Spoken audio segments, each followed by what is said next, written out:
Seja bem-vindo ao propósito 150 dias para crescer com os Salmos.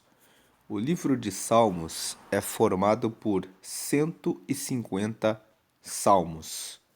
Cada salmo é uma composição única, escrita por um autor que fala sobre a sua experiência individual, pessoal, que ele estava vivendo ou que ele viveu em algum momento da vida dele e que ele compartilhou por meio da elaboração de um salmo.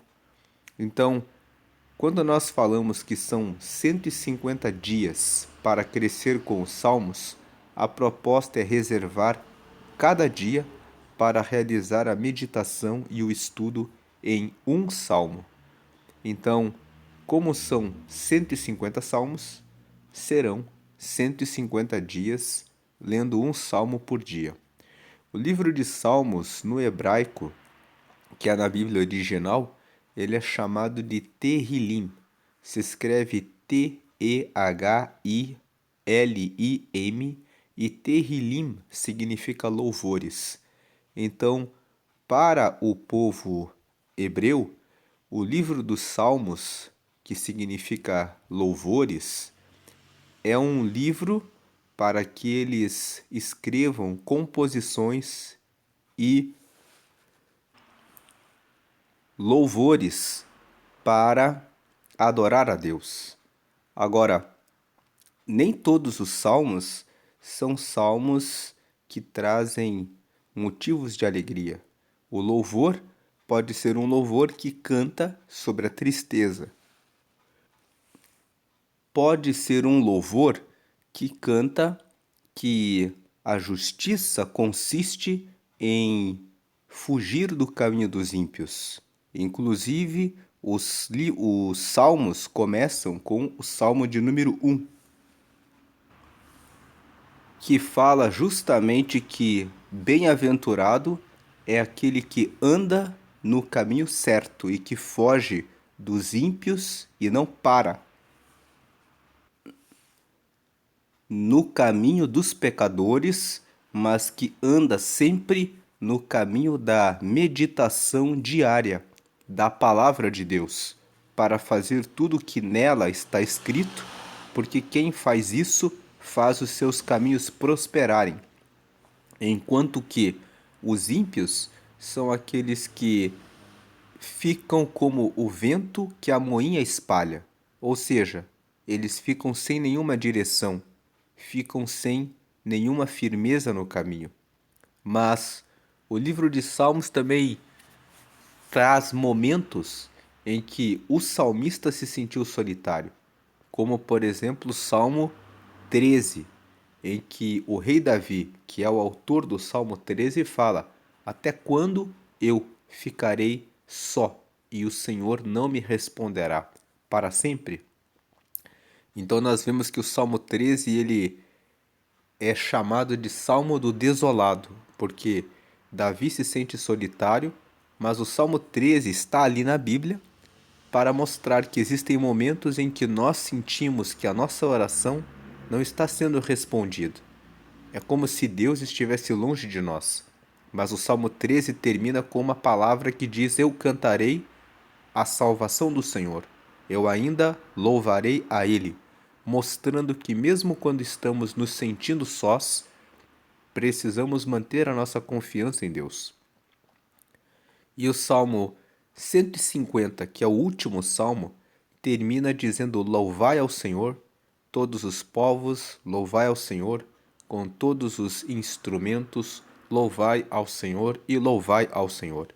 Então, o livro de Salmos, é um livro que traz vários momentos da vida de muitas pessoas ao longo da história que nos seus relacionamentos pessoais com Deus passaram por muitas situações e cada situação que eles passaram, eles escreveram um salmo que mostra um sentimento, uma emoção e como cada um deles resolveu o relacionamento com Deus. O que importa é que todos os autores de Salmos, porque o livro de Salmos tem muitos autores, muitos escritores. O rei Davi escreveu muitos salmos, mas os filhos de Coré escreveram os Salmos 42 até o 49. E hoje nós vamos meditar no Salmo 46, e o Salmo 46, inclusive, foi escrito pelos filhos de Coré. Nós temos Asaf, que era um outro levita, que fazia parte de uma outra família, e os filhos de Asaf, os seus descendentes, que também escreveram outros salmos. Eles escreveram o Salmo 50, o Salmo 73 até o Salmo 77. Depois nós temos Moisés, que escreveu o Salmo 90. Existem muitos salmos que são de autores desconhecidos, provavelmente de sacerdotes. Existe o Salmo 90, que foi escrito por Moisés. Existe o Salmo 87, 88 e 87 e 88, que foram escritos por Etan, que escreveu o Salmo 87, e Emã, que escreveu o Salmo 88. Então há muitos autores. Existe um salmo, que é o 72, que se atribui ao rei Salomão. Então nós vemos que cada um desses autores falou a respeito das suas particularidades do momento em que viveram com Deus. E o Salmo 46, você está vendo na tela, Salmos capítulo 46. Eu tenho falado em todos os salmos que não existe salmos no plural para um único salmo. O livro de Salmos no plural se refere ao livro de Salmos, que é a coletânea, a reunião de todos os salmos. Quando eu quero falar de um salmo só, eu falo no singular. E o livro de Salmos não tem capítulos. Você está vendo na tela capítulo 46 porque nós estamos usando aqui uma Bíblia digital. E ela coloca capítulo apenas para facilitar a leitura. Mas o correto é você dizer Salmo 46 ou Salmo de número 46. É no singular, porque é um salmo único que eu estou falando, e falar o número Salmo 46 ou falar Salmo de número 46. E o Salmo 46, que foi escrito pelos filhos de Coré, ele fala no versículo 1 que Deus é o nosso refúgio e fortaleza, socorro bem presente na angústia. Então o que ele está dizendo? Deus é o nosso refúgio. Refúgio é um lugar onde eu posso descansar. Quando você está dirigindo numa BR, existem aquelas pequenas vagas no meio do caminho, e você vê aquela palavra assim, refúgio. Então a pessoa está dirigindo ali na BR em alta velocidade e não existe espaço para você estacionar. Você tem que continuar dirigindo em alta velocidade. Mas de repente, no meio do caminho, tem alguns trechos que tem um pedaço ali que você pode parar e estacionar ali para beber uma água, para tirar um descanso. Então, eles colocam a placa refúgio. Deus é o nosso refúgio. Às vezes, na correria da vida, as pessoas querem nos apressar e elas querem nos deixar em ansiedade. Muitas vezes nós ficamos preocupados com alguma situação, mas Deus é o nosso refúgio. Nele você pode parar e ter o seu tempo para descansar, enquanto as pessoas correm e elas vão atrás muitas vezes de pistas em que elas estão correndo sem saber para onde ir. Há momentos em que nós precisamos parar e meditar. Será que eu estou no caminho correto? Deus é o nosso refúgio, Ele é o seu refúgio. Se você tem caminhado e não sabe, será que eu estou no caminho certo? Dê uma parada em Deus e pergunte ao Senhor. Tome fôlego, descanse um pouco em Deus. Ele é o nosso refúgio e Ele também é a nossa fortaleza. Fortaleza fala de um castelo.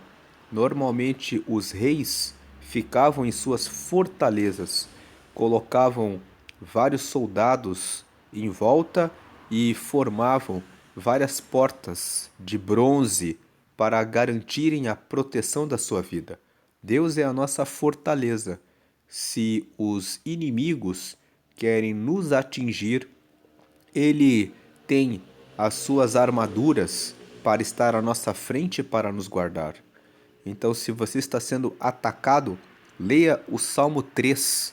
No Salmo 3, Davi, que era rei de Israel, ele escreveu assim: Como se tem multiplicado os meus inimigos, e muitos são aqueles que me desejam o mal. E ele escreve que ele estava passando num momento em que muitos queriam ver a sua destruição, mas ele fala que Deus era o socorro, aquele que o ajudava. E aqui no Salmo 46, nós temos essa confiança, essa certeza. Deus é a sua fortaleza. E ele também é socorro bem presente na angústia. Ele é aquele que dá socorro. Ele é aquele que traz ajuda e apoio. E ele está bem presente, bem perto de mim, bem perto de você, na hora em que você pode se sentir em angústia. E os filhos de Coré escrevem o seguinte: Se Deus, que é o Criador dos céus e da terra, que é o que tem todo o poder, é o meu refúgio, é a minha fortaleza, e ele é o socorro bem presente, então vem o versículo 2: Pelo que não temeremos. Em outras palavras, por isso nós não vamos ter medo, ainda que a terra se mude, e ainda que os montes se transportem para o meio dos mares. Versículo 3: Ainda que as águas rujam e se perturbem, ainda que os montes se abalem pela sua braveza, Selá. Selá é uma palavra que significa pausa. Quando o povo de Israel canta o Salmo 46, quando tem a palavra Selá, aqui tem uma pausa na música. E se eles estão recitando, lendo o Salmo, aqui eles dão uma parada, uma pausa. E essa pausa tem o objetivo de fazer as pessoas meditarem no que elas acabaram de cantar ou no que elas acabaram de ler. Então é como se estivesse dizendo assim: medite. Se Deus é o seu refúgio, e se Ele é o nosso refúgio, se Ele é a nossa fortaleza, se Ele é o nosso socorro bem presente na angústia, então nós não precisamos ter medo, pelo que não temeremos. Por esse motivo não vamos temer. Ainda que a terra se mude, imagine que a terra começasse a se mexer e ela começasse a ir para outro lugar. Ele está dizendo que ainda que exista um terremoto, eu não preciso ter medo. Ainda que os montes se transportem para o meio dos mares, imagine essa cena. Você está na sua casa, mora numa região em que tem muitos montes e de repente os montes começam a sair do lugar e ir em direção aos mares. O que o salmista está dizendo é que a situação, por terrível, por mais que seja terrível, ele não vai ter medo porque o refúgio, a fortaleza e o socorro bem presente é Deus. E o versículo 3 fala que ainda que as águas rujam e se perturbem. Imagine os maremotos, quando os mares começam a se agitar. E ainda que os montes se abalem pela sua braveza, ainda que as montanhas começassem a estremecer e gerar abalos na terra, ele não teria medo. O que o Salmo 46 está dizendo para mim e para você é: não tenha medo, Deus é o seu refúgio, Ele é a sua fortaleza, Ele é socorro bem presente na angústia, então você não precisa ter medo, não precisa ter dúvida, não precisa ficar com insegurança, não precisa da aprovação de ninguém. Tem pessoas que ficam esperando que o outro o aprove. Deus já aprovou você. Ele é o seu refúgio, a sua fortaleza e o seu socorro. Agora, versículo 4 diz assim: Há um rio cujas correntes alegram a cidade de Deus, o santuário das moradas do Altíssimo. 5. Deus está no meio dela, não será abalada, Deus a ajudará ao romper da manhã. Então Deus está dizendo, existe um rio, rio fala de águas que estão correndo. Então existe um rio que tem águas que correm e que alegram a cidade de Deus. Quem é, onde é a cidade de Deus? A cidade de Deus pode significar o céu, onde Deus mora, e a cidade de Deus também pode significar o nosso coração. Quem tem Deus como seu refúgio, como sua fortaleza, como seu socorro bem presente, é aquele que recebeu a Deus no seu coração, recebeu, no caso, o Filho de Deus no seu coração. Se eu recebo Jesus no meu coração, então a Bíblia fala que Deus faz morada dentro de mim. Então, quando o versículo 4 fala assim: há um rio que tem correntes que alegram a cidade de Deus, que é o santuário das moradas do Altíssimo. Santuário é um lugar reservado para Deus. A palavra santo significa separado. Separado do quê? Separado do comum, separado do ordinário, separado daquilo que está errado. Deus é santo, ele está separado do pecado, ele está acima daquilo que é mal, porque ele é extremamente bom. Então, santuário é o lugar do santo. Então, quando ele fala assim, há um rio cujas correntes alegram a cidade de Deus, ele está dizendo, existe um rio com águas que correm, e essas águas que correm trazem alegria para a cidade de Deus. A cidade de Deus significa que o céu, onde Deus mora, tem alegria. E quem recebe Deus no seu coração é uma cidade de Deus. Ele se separou para ser um santuário das moradas do Altíssimo, onde Deus mora. Deus mora no coração e em todas as pessoas que recebem Jesus. Então, o versículo 4 está dizendo: se você tem Deus, se você aceitou Jesus, você é uma cidade de Deus. Você é um santuário, um lugar dedicado ao santo. Você é um santuário das moradas do Altíssimo. O Altíssimo mora em mim. Ele mora em você que recebeu Jesus. E quem recebeu Jesus tem um rio, tem águas que correm e águas que trazem alegria, que é a presença de Deus, a confiança que Deus está conosco. Versículo 5: Deus está no meio dela. Deus está no céu, que é o lugar onde ele mora, e ele está no meio de todas as pessoas que receberam Jesus. Deus está no meio da minha vida, ele está no meio da sua vida, ele está comigo, ele está com você. Não será abalada. Você é uma cidade que não vai ser abalada. Deus a ajudará ao romper da manhã. Deus, por mais que você esteja passando por um tempo de escuridão em que parece que você não vê com clareza a solução, ele vai ajudar você logo pela manhã. Ele vai fazer surgir uma manhã. Ele vai fazer romper uma luz no meio das trevas e vai te dar a iluminação. Agora o versículo 6 fala assim: as nações se embraveceram, os reinos se moveram. Ele levantou a sua voz e a terra se derreteu. Você pode estar no meio de muitas pessoas, as nações, os seus vizinhos, as pessoas que estão ao seu redor. As nações se embraveceram, podem ficar com raiva de você. Os reinos se moveram. Reinos fala a respeito de pessoas que ocupam posições mais altas. Eles podem ser reis, podem estar em posições mais altas e podem se mexer contra você. Mas ele levantou a sua voz. Basta Deus dar uma ordem, levantar a voz e dizer: ei, esse daqui é meu filho. Essa daqui é minha filha. Basta ele levantar a sua voz que a terra se derrete. Ele levantou a sua voz e a terra se derreteu. Agora o versículo 7. O Senhor dos exércitos está conosco. Deus, esse Deus que é o nosso refúgio, que é a nossa fortaleza, que é o nosso socorro bem presente, ele não é qualquer Deus. ele é chamado o Senhor dos Exércitos. Ele reina sobre todos os exércitos. E é ele, o Senhor dos Exércitos, que está conosco. O Deus de Jacó é o nosso refúgio.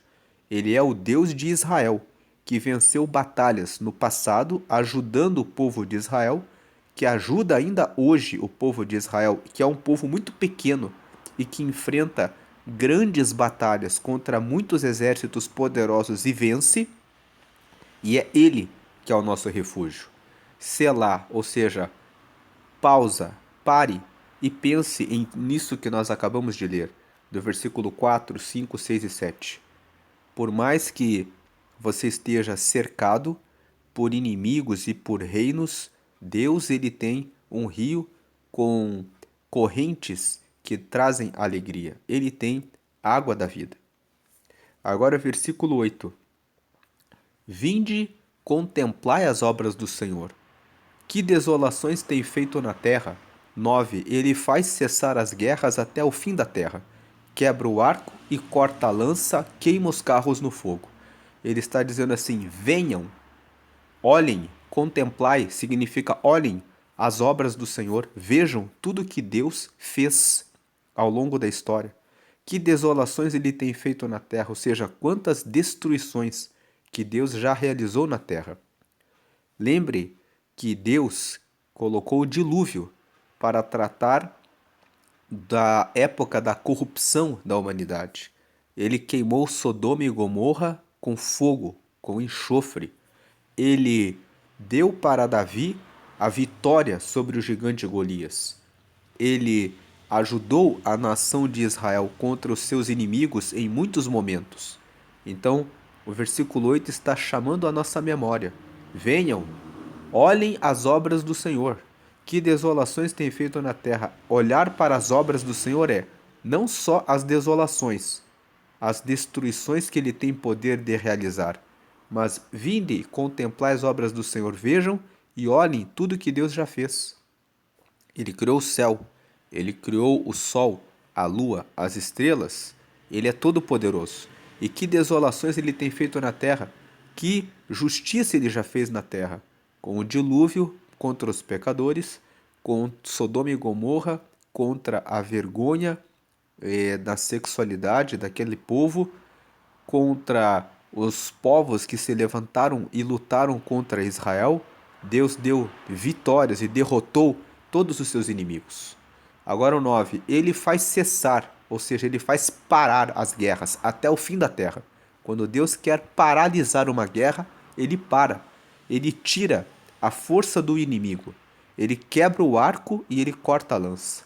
Os inimigos podem estar com arco e flecha, podem estar com lança, mas o Senhor ele quebra o arco. Ele corta a lança e ele queima os carros no fogo.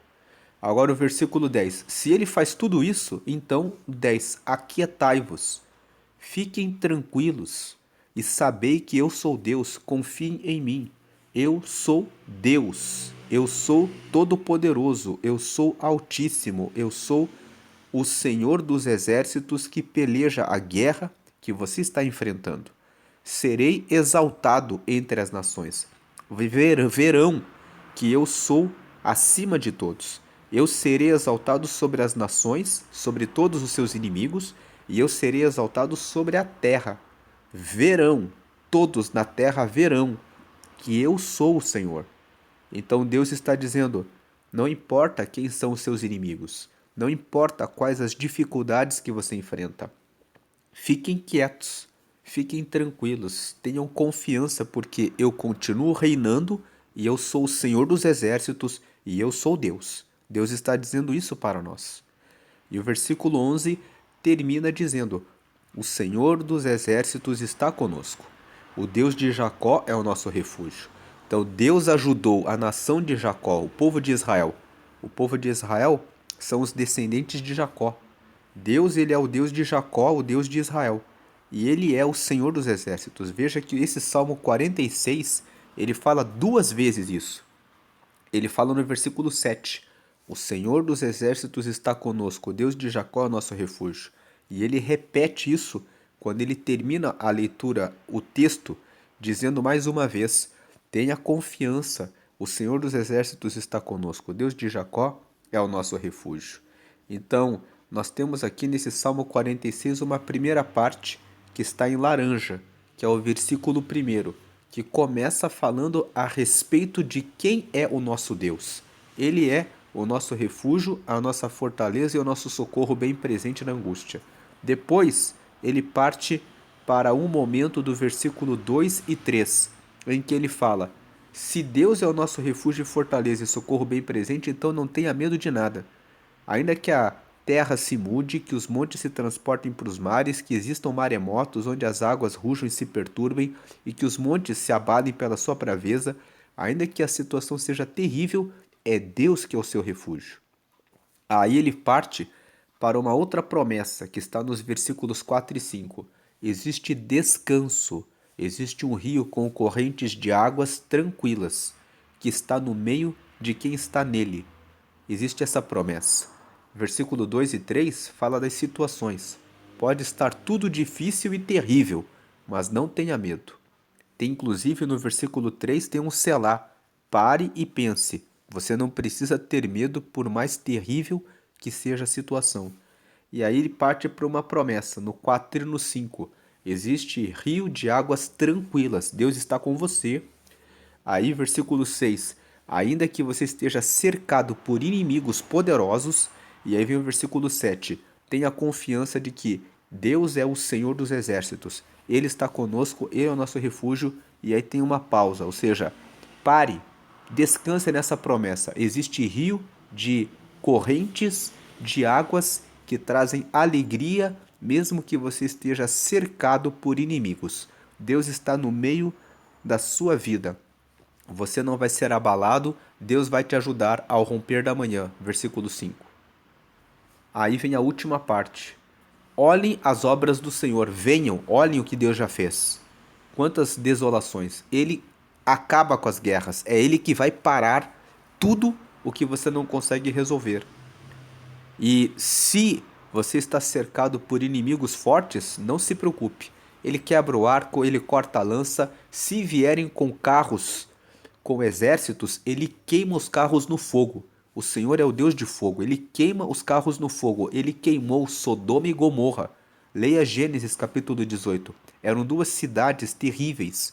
Deus lançou fogo e queimou aquelas cidades.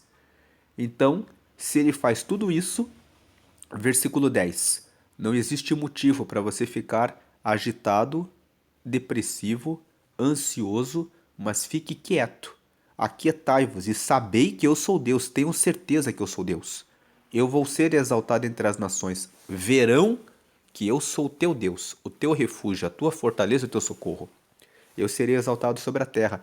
Todo mundo na terra vai ver que eu sou Deus. Então, vamos terminar dizendo que o Senhor dos Exércitos está conosco. É o Senhor dos Exércitos. Ele vence todas as guerras. Ele conhece todas as estratégias. Ele sabe tudo e como dar a vitória. Ele é o Deus de Jacó e é Ele que é o nosso refúgio. Então vem um selar aqui, ou seja, parem, pensem. Ele está comigo e com você. Essa é a meditação do Salmo 46, do Salmo de número 46. E se você está passando por uma situação difícil e ainda não tem esse Deus como seu refúgio, como sua fortaleza, como seu socorro bem presente, na hora da angústia, com todas essas promessas, eu convido você a aceitar a Jesus. Deus, Pai, criou todas as coisas e Ele, sabendo que nós temos pecados e os nossos pecados nos separam de Deus, Ele enviou Jesus para morrer na cruz e pelo sangue dele nos purificar, nos justificar dos nossos pecados. Quando você aceita Jesus, você está dizendo assim: eu reconheço que eu sou pecador e eu dependo de Jesus e do sangue que ele derramou na cruz para ter a limpeza, a justificação dos meus pecados. Quando você aceita Jesus e você tem os seus pecados limpos e justificados, você se torna filho de Deus. Então, o requisito para você ser filho de Deus é você receber o perdão dos pecados. a limpeza dos pecados. E você só recebe a purificação dos pecados quando você recebe Jesus. Por quê? Porque Jesus foi aquele que foi enviado por Deus para cumprir essa missão, morrer em nosso lugar na cruz e pelo sangue dele cobrir os nossos pecados. Quando você aceita Jesus como teu Senhor e você diz, eu vou seguir a palavra de Deus, você está sendo sábio. O Salmo 1 começa falando que o sábio, o bem-aventurado, o homem feliz, a pessoa feliz, é aquela que medita na palavra de Deus dia e noite para fazer o que está escrito nela, porque assim ela faz o caminho dela prosperar. Então, se você quer receber Jesus agora, você pode fazer uma pequena oração comigo. Nessa oração, você vai dizer que Jesus é o teu Senhor, que Jesus é o teu Salvador, que você quer o perdão dos pecados, que você quer que o teu nome esteja escrito no céu. Lá tem um livro chamado Livro da Vida. O relato de Apocalipse, no capítulo 20, lá, o último livro da Bíblia, fala que existe um livro da vida, onde estão os nomes dos que receberam Jesus e que estão anotados no céu. Você vai receber essa anotação no livro da vida, no céu, e você vai receber o Espírito Santo. O Espírito Santo é o próprio Espírito de Deus que vai morar em você e vai orientar a sua jornada nessa vida para seguir a Deus com paz e segurança. E quando você morrer, você vai estar com Deus eternamente. Então, se você quer receber essas bênçãos de no final da vida morar no céu com Deus e de enquanto estiver aqui ter Deus como seu refúgio, fortaleza e socorro bem presente, o Senhor, que é o Senhor dos exércitos, o Deus de Israel, então faça essa oração comigo. Diga assim: Senhor Jesus, eu te aceito ou eu te recebo como meu único Senhor e Salvador. Escreve o meu nome no livro da vida e me dá o teu Espírito Santo para te seguir nessa terra até chegar ao céu. Amém. Com essa pequena oração, você agora está com Jesus. Ele é o teu Salvador, então seus pecados foram perdoados, o seu nome está escrito no céu, no livro da vida, e agora você recebeu o Espírito Santo que está morando em você, então você tem agora um rio com correntes de águas vivas, que vão trazer alegria para você nos momentos difíceis.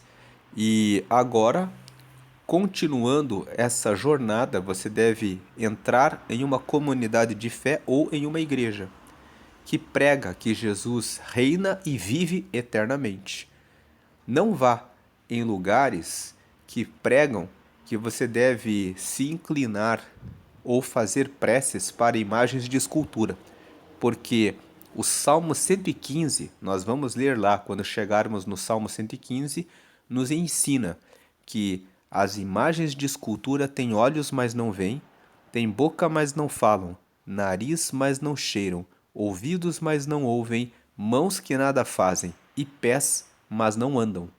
O Senhor Jesus morreu por mim e por você e Ele está vivo.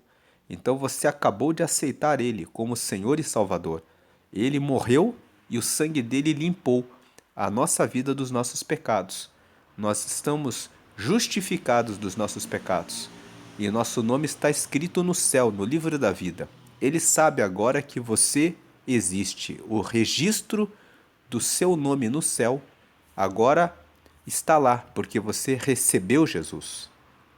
Então, nas situações de angústia, de tribulação, nas situações de honra e glória a Deus, quando você quer agradecer, você deve fazer tudo para o próprio Deus, em nome de Jesus, porque foi Jesus que morreu por nós para nos salvar e trazer essa relação direta com Deus. Então, entre em uma igreja que prega isso, que prega que as orações devem ser feitas totalmente e exclusivamente a Jesus, e que não há necessidade de nenhuma imagem para se inclinar e de nenhuma prece a nenhum santo. entre em alguma igreja que pregue isso e depois se batize nas águas. Nessas igrejas que pregam que Jesus vive e reina, elas pregam a palavra de Deus, que fala que nós devemos nascer da água e do Espírito. Nascer do Espírito você já nasceu. Quem recebe Jesus e faz essa oração que nós fizemos, nasceu do Espírito Santo.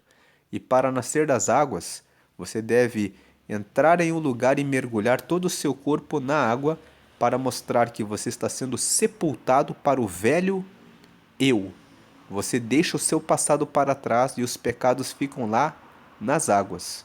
Você é sepultado em nome do Pai, do Filho e do Espírito Santo. E quando você sai das águas, você está ressuscitando, lavado para seguir a Deus, completamente entregando a vida completamente para Ele. Depois que você é batizado nas águas, você está pronto para participar da ceia. A ceia é uma comunhão em que as pessoas tomam um pão, partem em pequenos pedaços, dão para todas as pessoas que estão ali na comunidade, simbolizando o corpo de Jesus.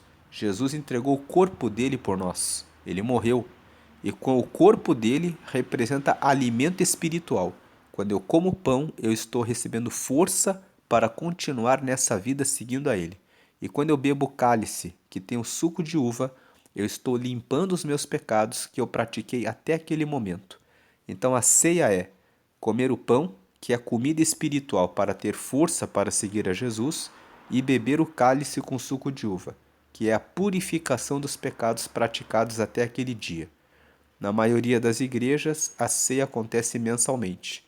Então, uma vez por mês, você participa da ceia e relembra que você vai ter força para prosseguir os próximos 30 dias e você vai ter os seus pecados purificados e você vai caminhar os próximos 30 dias com o compromisso de manter-se fiel a Deus.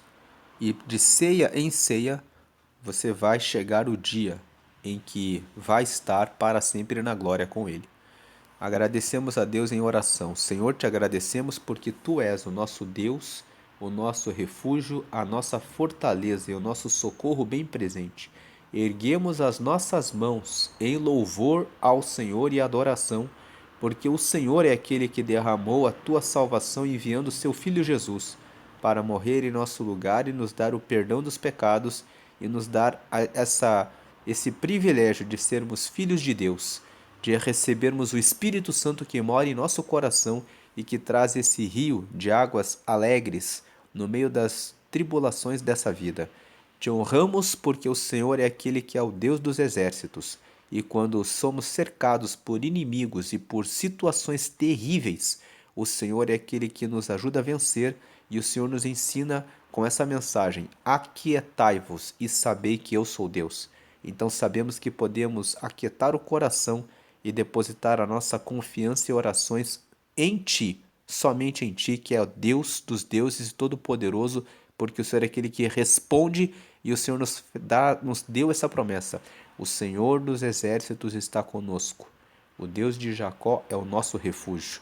O Senhor dos exércitos está conosco. Ele queima os carros no fogo, ele quebra o arco e ele corta a lança. Não há nada que possa nos atingir. Ele é aquele que está conosco, pelo que, ainda que a terra se mude, que os montes se transportem para os mares, que os montes se abalem na terra ou que as águas se levantem e nos perturbem, o Senhor está conosco. Então o Senhor é realmente aquele que reina e que vence todas as situações, por mais terríveis que sejam. Por isso podemos confiar e descansar. Te agradecemos por todas essas bênçãos e pedimos que essa corrente de rios, que esse rio com correntes de águas, corram em nós, para dar confiança, alegria, paz e calma e quietude nos momentos em que precisamos disso. Para a glória do Senhor, permanece conosco hoje e sempre. Amém.